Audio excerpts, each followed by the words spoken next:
పంచాయతీ ఎన్నికల్లో బీసీ రిజర్వేషన్లు తగ్గించడాన్ని సవాల్ చేస్తూ దాఖలైన పిటిషన్స్పై తెలంగాణ హైకోర్టు ఇవాళ ఉత్తర్వులు జారీ చేయనుంది. ఇదే అంశంపై విచారణ ప్రధాన న్యాయమూర్తి ధర్మాసనం ముందు పెండింగ్లో ఉన్నందున తాజా పిటిషన్స్లో ఎంతవరకు జోక్యం చేసుకోవచ్చు అనేది పరిశీలిస్తామని జస్టిస్ టి మాధవీదేవి వెల్లడించారు. గ్రామ పంచాయతీ ఎన్నికల నేపథ్యంలో రిజర్వేషన్లకు సంబంధించి ఈ నెల 23న ప్రభుత్వం జారీ చేసిన గెజెట్ను రద్దు చేయాలని కోరుతూ లంచ్ మోషన్ రూపంలో పలు పిటిషన్స్ దాఖలయ్యాయి. ఈ పిటిషన్స్పై న్యాయమూర్తి విచారణ చేపట్టారు. పిటిషనర్ల తరపున న్యాయవాది సామల రవీందర్ ఇతరులు వాదనలు వినిపించారు. మరోవైపు జీవో 46పై ఇవాళ హైకోర్టు విచారణ జరపనుంది. పంచాయతీ ఎన్నికల కోసం ప్రభుత్వం తెచ్చిన జీవో 46ను సవాల్ చేస్తూ ప్రజా ప్రయోజన వ్యాజ్యం దాఖలైంది.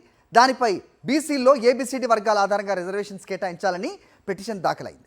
గ్రామ పంచాయతీ ఎన్నికలపై కోర్టు కేసులు పెరుగుతున్నాయని ప్రభుత్వం గుర్తించింది.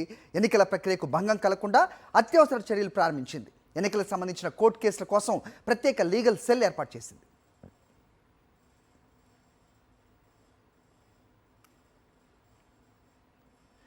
మరోవైపు తెలంగాణలో సర్పంచ్ పదవులకు వేలంపాట్లు జోరుగా సాగుతున్నాయి. ఆశావాహులు పోటాపోటీగా లక్షలు గ్రామాభివృద్ధికి చెల్లించేందుకు సిద్ధమవుతున్నారు. కొన్ని పంచాయతీ పరిధిలో పార్టీని బలపరిచే అభ్యర్థుల ఎంపికకు ఓటింగ్ చేపడుతున్నారు. కాంగ్రెస్ పార్టీ తరపున బరిలో నిలిచేందుకు ఎక్కువ మంది పోటీలో ఉండటంతో ఇలా చేస్తున్నారు. మహబూబ్నగర్, జోగులాంబ గద్వాల, వరంగల్, మహబూబాబాద్, జనగామ జిల్లాల్లోని పలు గ్రామాల్లో వేలంపాట్లు జరుగుతున్నాయి. కొన్ని గ్రామాల్లో గ్రామాభివృద్ధి పేరుతో వేలంపాట్లు సాగుతుంటే మరికొన్ని గ్రామాల్లో గతంలో చేసిన అభివృద్ధి చూసి ఏకగ్రీవ నిర్ణయానికి అంగీకరిస్తున్నట్లు ప్రజలు చెబుతున్నారు. సర్పంచ్ పదవుల ఏకగ్రీవానికి జరుగుతున్న పోస్టుల వేలం ఉదంతాలపై రాష్ట్ర ఎన్నికల కమిషన్ సీరియస్ అయింది. ఇలాంటి వాటిని నివారించాలని కలెక్టర్లను ఆదేశించింది. జిల్లా ఎన్నికల అధికారులు అలాగే రిటర్నింగ్ అధికారులు ఓ పగడ్బందీ వెరిఫికేషన్ ప్రాసెస్ నిర్వహించేందుకు వీలుగా గతంలో ఇచ్చిన సర్క్యులర్, నోటిఫికేషన్ స్థానంలో కొత్త మార్గదర్శకాలను ఎస్ఈసీ విడుదల చేసింది. వీటి ప్రకారం ఏకగ్రీవంగా ఎన్నికైన ఒక ప్రక్రియను పాటించాలని సూచించింది. పదవుల వేలం, ప్రలోభాలు, బెదిరింపులు, దాడులకు దిగడం, ఇతర చర్యలపై రాతపూర్వక ఫిర్యాదులు, వాట్సాప్ నోటి మాట ఫిర్యాదులు, దినపత్రికల్లో వచ్చిన వార్తల క్లిప్పింగ్స్ ఆధారంగా నివేదికలు తీసుకునేలా పర్యవేక్షక సెల్ను క్రియాశీలం చేయాలని కలెక్టర్లను ఈసీ ఆదేశించింది.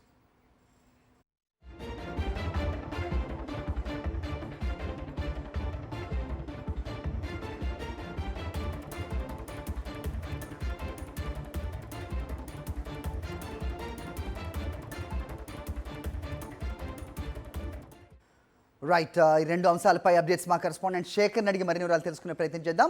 శేఖర్, చెప్పండి. సో కోర్టులో ఇవాళ విచారణ ఓవైపు, మరోవైపు ఇక్కడ పదవుల పందేరాలు సాగుతున్నాయి, లక్షల్లో కోట్లు వెచ్చిస్తున్నారు. దీనిపై సిఈసి ఒకంత సీరియస్ అయిన పరిస్థితి కూడా మనకు కనిపిస్తోంది. ఏంటి మీ దగ్గర అప్డేట్స్?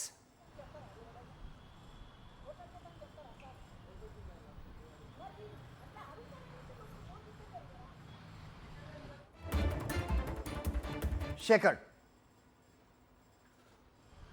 ఎస్ హరి, తెలంగాణ రాష్ట్రంలో పంచాయతీ ఎన్నికలకు సంబంధించినటువంటి విషయం మీద రెండు అంశాలు ప్రధానంగా చర్చ జరుగుతున్నాయి. ఒకటి, బీసీ రిజర్వేషన్లు పూర్తి స్థాయిలో పకడ్బందీగా అమలు కావట్లేదని తెలంగాణ రాష్ట్ర వ్యాప్తంగా చాలా వరకు లీగల్గా ఫైట్ చేసేందుకు సిద్ధమవుతున్నట్లుగా తెలుస్తూ ఉంది. ఇప్పటికే కొన్ని గ్రామాల నుంచి హైకోర్టులో వాద్యాలు కూడా వేసినటువంటి పరిస్థితులు. ఈరోజు జీవో నెంబర్ 46 మీద అట్లాగే కొంతమంది వేసినటువంటి పిటిషన్ల మీద విచారణ జరగనుంది.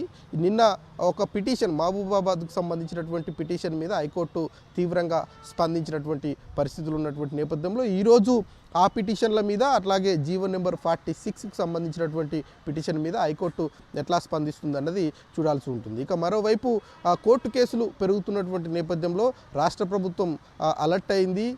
జిల్లాల వారీగా లీగల్ సెల్లులను ఏర్పాటు చేసింది.